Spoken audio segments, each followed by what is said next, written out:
I was 32 when I married Emily, my girlfriend of 3 years. We had a simple wedding, nothing fancy, just close friends and family at a small venue by the lake. What my new wife and her seemingly nice family didn't know was that 6 months before proposing, my grandmother Eleanor had left me 3 valuable apartments in downtown Seattle. Something in my gut told me to keep this inheritance private, and I'm eternally grateful I listened to that instinct. Before I tell you what happened just a week after our wedding, let me know where you're watching from and hit that subscribe button to join my journey of learning hard truths about family, money, and trust. My grandmother Eleanor was everything to me. After my parents died in a car accident when I was 12, she took me in and raised me as her own. Our modest 2-bedroom house in the suburbs became my sanctuary, and Eleanor became my rock. Nathan, she'd say while we sat at the kitchen table going through bills, never tell people how much money you have, not your friends, not your colleagues, and especially not people you date. At the time, I thought she was just paranoid. We were comfortable but not wealthy, so who'd care about our finances anyway? But Eleanor had lived through hard times, and her wisdom came from experience. Money changes people, Nathan. It makes them show their true colors, and those colors aren't always pretty. She taught me about saving, investing, and the importance of financial independence. By the time I graduated college with my computer science degree, I had no student loans, thanks to her careful planning and the small college fund my parents left behind. 6 months before I proposed to Emily, Eleanor passed away peacefully in her sleep at 89. I was devastated. She was my only family, my guiding light, the woman who shaped me into the man I'd become. The grief was overwhelming, but I had no idea how much more complicated things were about to get. A week after the funeral, her lawyer called me into his office. I expected to inherit her house, where we'd live together as her health declined. What I didn't expect was to learn that my frugal grandmother had quietly amassed a small real estate portfolio over decades. Your grandmother left you 3 apartment units in the Belltown neighborhood of Seattle, the lawyer said, sliding a folder across the desk. I stared in disbelief. 3 apartments in Belltown? He explained that Eleanor had bought them in the 1970s when prices were low, quietly collecting rent and reinvesting it all these years. The property values had skyrocketed as Seattle boomed. The current market value of all 3 units combined is approximately $2.4 million, he said matter-of-factly. I nearly fell out of my chair. My grandmother, who clipped coupons and bought generic brands, was a millionaire. The lawyer explained the apartments were fully paid off and rented to long-term tenants. She'd also left me her house and a modest but healthy investment portfolio. She was very specific in her will that this inheritance was for you alone, he emphasized, recommending I keep the same property management company she used. In the months that followed, I struggled with grief and the sudden responsibility of managing these properties. The property management company made things easier, but I still had to make decisions and sign documents, all while processing that my grandmother had left me a fortune she never mentioned.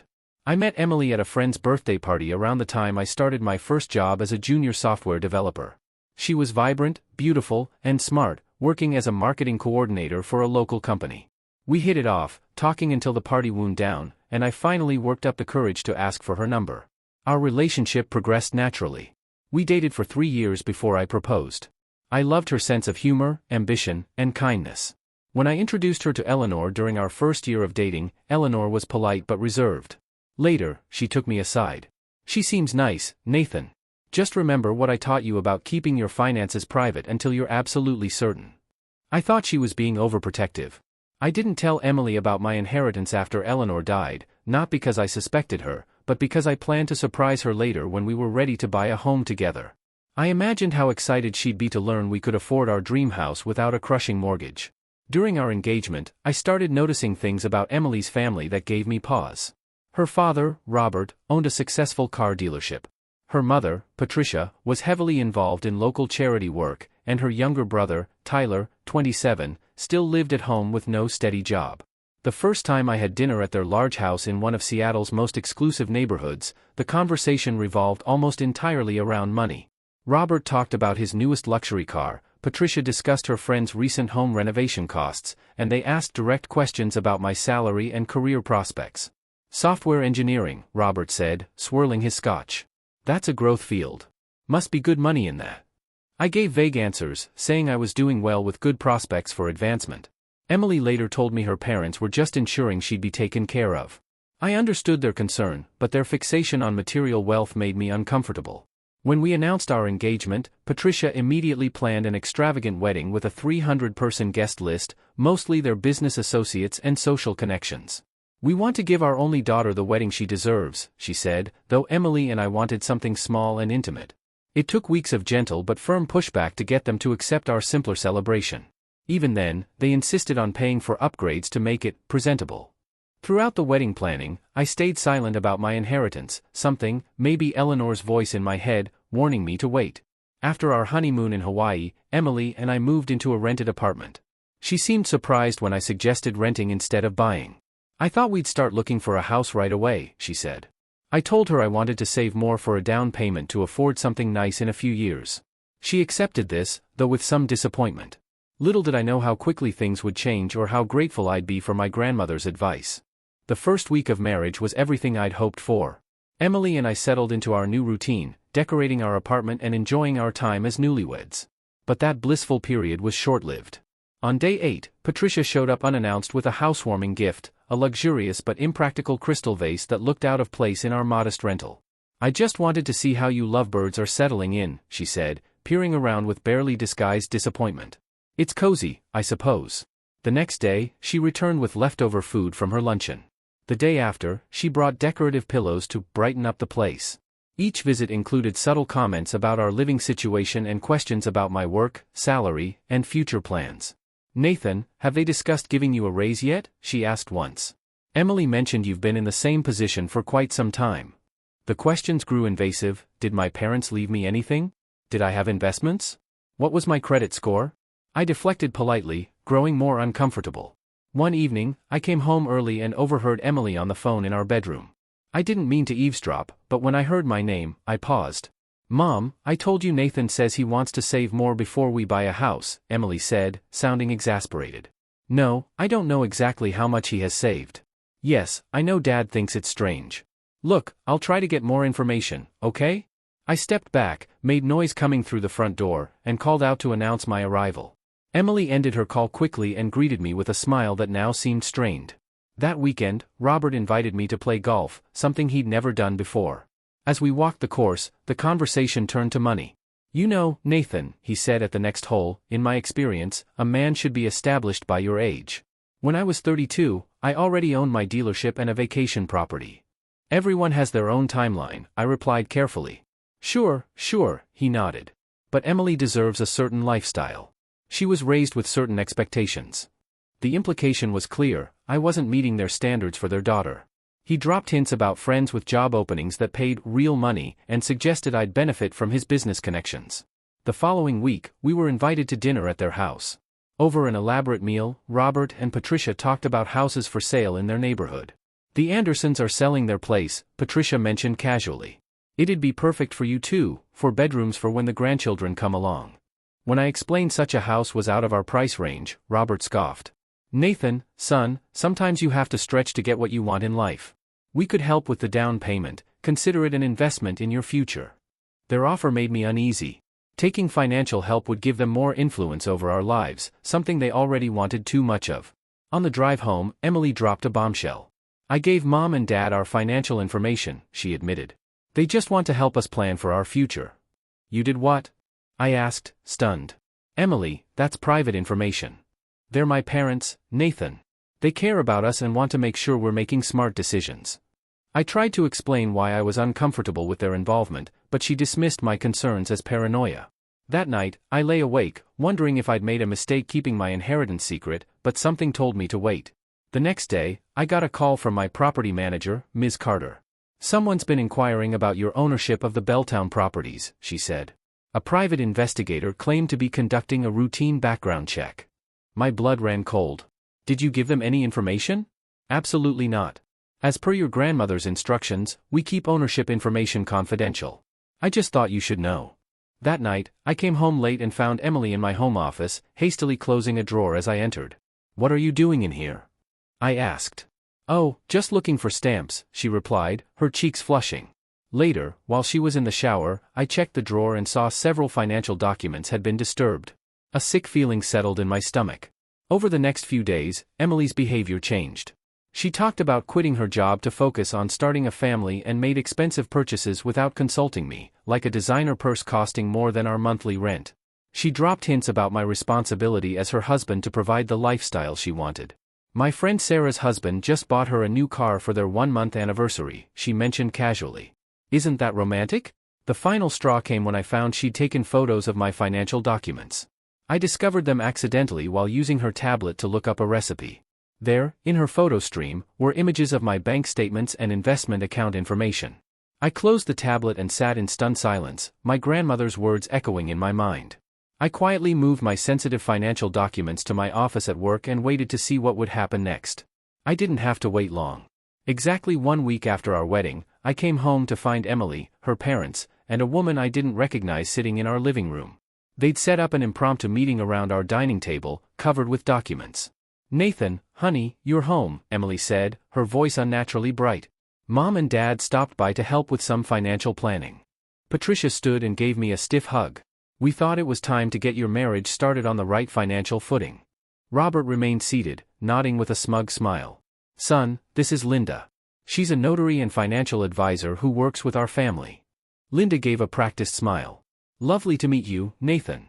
I looked at the documents, joint account agreements, power of attorney forms, and what appeared to be loan agreements. "What's all this?" I asked, keeping my voice level despite the anger and betrayal rising inside me. "Just some paperwork to help organize your finances," Patricia explained in a patronizing tone. "We believe in a marriage, all assets should be jointly held. It's the modern way." Robert leaned forward. "Nathan, Emily tells us you're quite private about money. That's admirable in some ways, but in a family, transparency is essential. These documents will help you and Emily combine your finances properly." I picked up a form that would add Emily as a joint owner to all my accounts. Another was a family loan agreement granting her parents access to funds for investment opportunities. "And what investments would those be?" I asked. "Well, Tyler has this business idea," Robert began. "And we thought, as his brother-in-law, you might want to help him get started." As they outlined their plans for my money they didn't even know I had, I discreetly texted my lawyer, "Emergency, come to my apartment now, bring Eleanor's will and property documents." I pretended to listen as they explained how they'd help manage my finances. Robert's condescending attitude grew clearer. "The thing is, Nathan," he said, "Emily was raised to understand wealth management. No offense, but coming from your background, you might not have had those advantages." I nodded, buying time until my lawyer arrived. Then Patricia said something that made my blood freeze. "And of course, we'll need to discuss those apartments in Belltown. Properties like that require professional management." The room went silent as I stared at her. "What apartments?" Patricia exchanged a look with Robert. "Nathan, there's no need to continue this charade. We know about your inheritance, the 3 apartment units in Belltown, your grandmother's house, the investment portfolio." "How do you know about that?" I asked, my voice dangerously quiet. Robert cleared his throat. "We have a responsibility to make sure Emily's marrying someone suitable. We had you thoroughly vetted before the wedding." "You had me investigated?" I looked at Emily, whose face had gone pale. "Did you know about this?" She wouldn't meet my eyes. "It was just a routine background check, Nathan. All parents do it." "No, Emily, they don't." Robert waved his hand dismissively. "The point is, now we know you've been hiding significant assets from our daughter. That's not how a marriage starts, but we're willing to overlook this deception if we can move forward with proper financial arrangements." "And what arrangements would those be?" I asked. Patricia smiled sweetly. "We think it makes sense for Emily to have one of the apartments titled in her name alone as security. Another could be sold to provide capital for Tyler's business venture. The third, you can keep, of course." I stared in disbelief. They'd investigated me, invaded my privacy, and now were trying to take 2/3 of my inheritance within a week of my marriage to their daughter. "And if I refuse?" Robert's facade of friendliness vanished. "Then we'd have to question your commitment to this marriage. Emily deserves a husband who puts her needs first." Emily spoke up. "Nathan, it's not like that. They just want to make sure I'm taken care of." "Is that why you went through my office? Took pictures of my financial documents? Was that all to make sure you were taken care of?" Tears filled her eyes. "I love you, Nathan. I married you because I love you. But did you know about my inheritance before you agreed to marry me?" I asked directly. Her silence was all the answer I needed. Robert stood, his patience gone. "Enough dramatics. Are you signing these papers or not?" A knock at the door came just then. Relief flooded through me as I answered it. My lawyer, Ms. Harper, stood there with a portfolio under her arm. Perfect timing, I said, ushering her in. Ms. Harper, my lawyer. She has information relevant to this discussion. Robert and Patricia exchanged worried glances. What's this? Robert demanded. We don't need another lawyer here. Ms. Harper assessed the situation, seeing the notary and documents. Ms. Carter contacted me with concerns about potential financial coercion. I see those concerns were justified. This is a family matter, Patricia insisted. No, I said firmly. This is an attempt to defraud me of my inheritance. As Ms. Harper explained the legal ramifications of their actions, Emily pulled me into the bedroom. Nathan, please, she begged. They're just trying to help. Maybe they went about it wrong, but we can work this out. Did you marry me knowing about my inheritance? I asked again. After a long pause, she whispered, they found out when we got engaged. They said I'd be stupid to let someone with that kind of money get away. So our entire marriage is based on a lie. No, I do love you, Nathan. The money just made it easier to commit. Her words hit like a physical blow.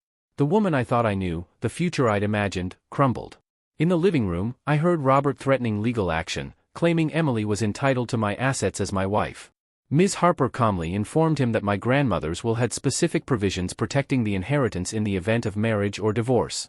Mr. Davis, she said, using Robert's surname, I should also inform you that hiring a private investigator under false pretenses and attempting to coerce someone into signing over property can constitute criminal fraud. Robert's face turned red. Are you threatening me? No, I'm informing you of the law. Patricia stood, gathering her purse. Emily, get your things. You're coming home with us.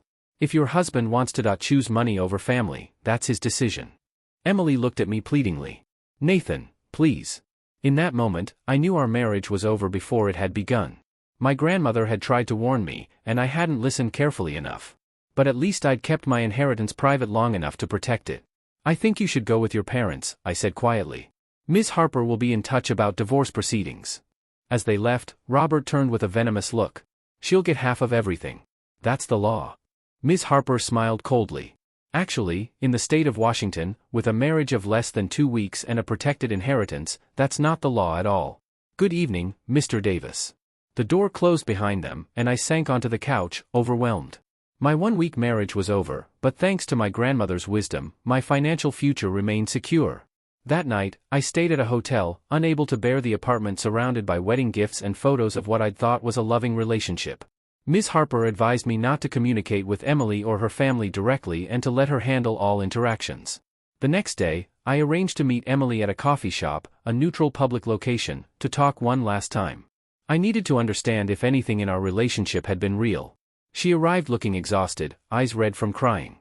For a moment, I felt sympathy, but then I remembered her family scheme. I'm sorry, she said immediately. It wasn't supposed to happen like this.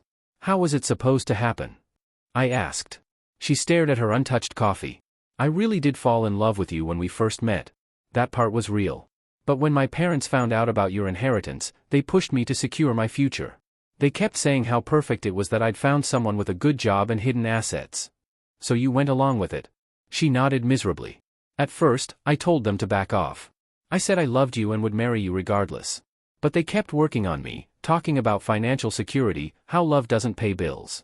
And you believed them. I told myself it didn't change anything.